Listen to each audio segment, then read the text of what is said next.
Hello everyone. This video is about snobbery, being a snob, specifically in relation to books, literature, and the arts. What it means to be a snob and why it is a bad thing to be a snob. There has been discussions recently on several YouTube channels, booktube channels that I am subscribed to and I watch regularly, including The Font, Steve Donahue's channel, and two other channels. One is called Guilty Feet by Daniel, and another one is called Drawn to Stories by Yera. So maybe I can begin by saying that there are topics that easily lend themselves to divisiveness. They become divisive issues.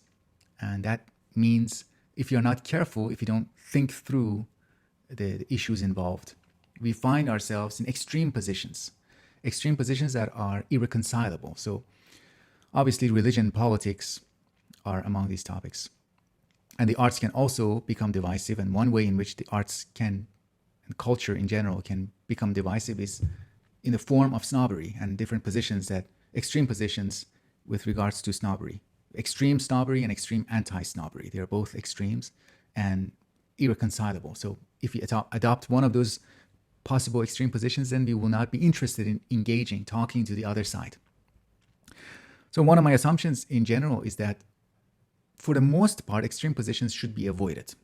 And the way to avoid them, usually, my preferred way of avoiding extreme positions is by understanding them from within as something that can happen to me, as something, an extreme position. I view it as something that is not just done by other people. Those people have extreme positions. I am so nuanced and I'm so moderate. No, it's most effective when we understand an extreme position like snobbery, being a snob, from within, understanding the reasons why, where it comes from. And when we understand it from within, then we can dismantle it from within. We can disarm it and deflate it and take away its force after understanding it. Again, from inside, not from outside, from a distance. And it's also my assumption, my belief, that many of these extreme positions, including snobbery and anti-snobbery, at their core, there is something good. At their core, there is an innocent, positive human tendency that should be rescued and should be dissociated from the rest, the problematic baggage that is accumulated, the relatively malevolent exterior. At the core, there is a good thing, and we should find that good thing, identify it, and preserve it, maybe even. So the core, at the core of snobbery is something good, in my opinion, and that good thing is simply the desire to be able to tell the difference. So the core of snobbery is wanting to tell the difference between good and bad, between good and bad works of art, good and bad books, good and bad pieces of writing. That's what we want.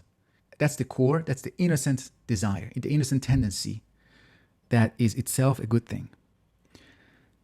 It would be good for everybody, for all of us, to be able to tell the difference between skill, excellence, virtuosity on the one hand, and on the other hand, the lack of those things, lack of excellence, lack of virtuosity, lack of skill. Anyways, I want to get back to an engagement with Steve Donahue's discussion on snobbery. What Steve said was quite important, and I almost agree with it completely. He said that telling the difference between good and bad, judgment of good and bad, shouldn't be applied to categories of books, types of books. We shouldn't put a whole category, a whole genre of writing into the category of good or bad. The judgment, good and bad, should be applied to particular cases, one particular case. And then he said that the method of evaluation, that the standards of our judgment, how we come to a judgment, comes from within a genre. So every genre sets its own standards of evaluation. The genre of comic books, the genre of horror fiction, the genre of romance, they all have their own criteria of what it is to be a good, exemplary case, particular piece of writing in that genre. The problem with that approach is the fact that genres are something that are identified after the fact. First, we have works of art, and later on, we identify genres. Genres don't exist beforehand. We don't have genres and categories, and then people start to produce works of art.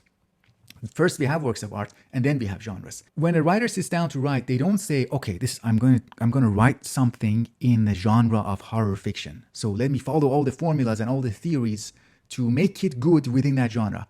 If anything, the artists usually break the rules of their genres and maybe sometimes create a new genre. So that's what I see to be the problem. Genres are some things that we construct as a matter of theory after the fact.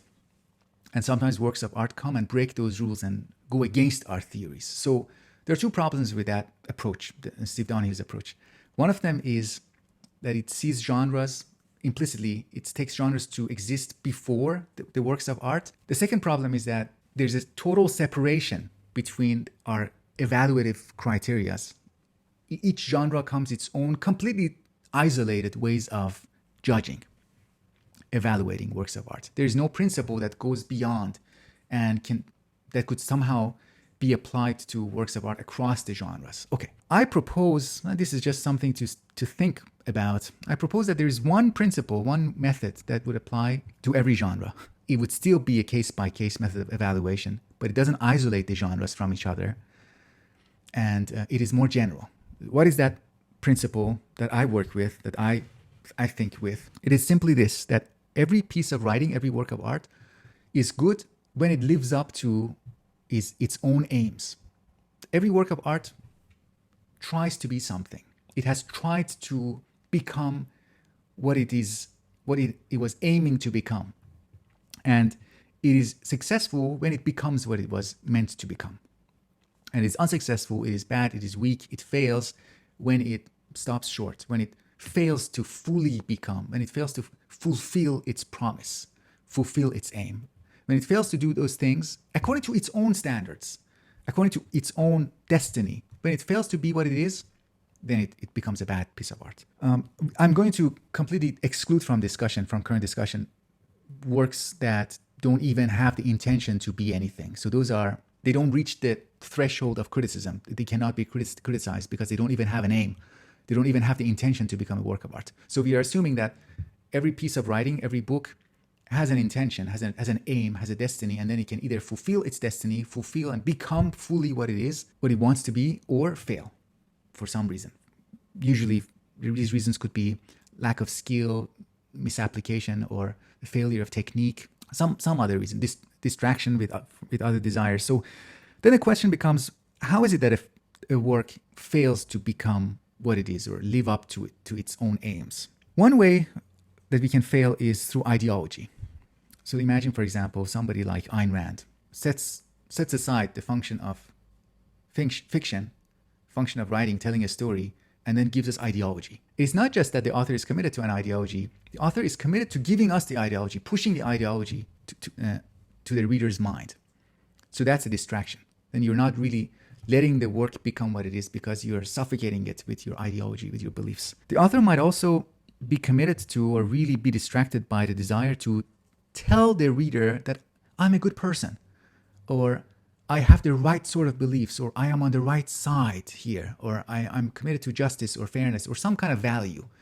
Just repeatedly telling that, and that becoming a distraction, becoming a force that doesn't let the work of art become what it is. It deforms the work of art. The writer or artist can also appeal to other emotions. A writer might want to please the reader, give us by other means pleasure, give pleasure to the reader, and get away with doing bad work. So for example, they might paint a really positive picture of the world, like the world is a really great place. There is a law of attraction.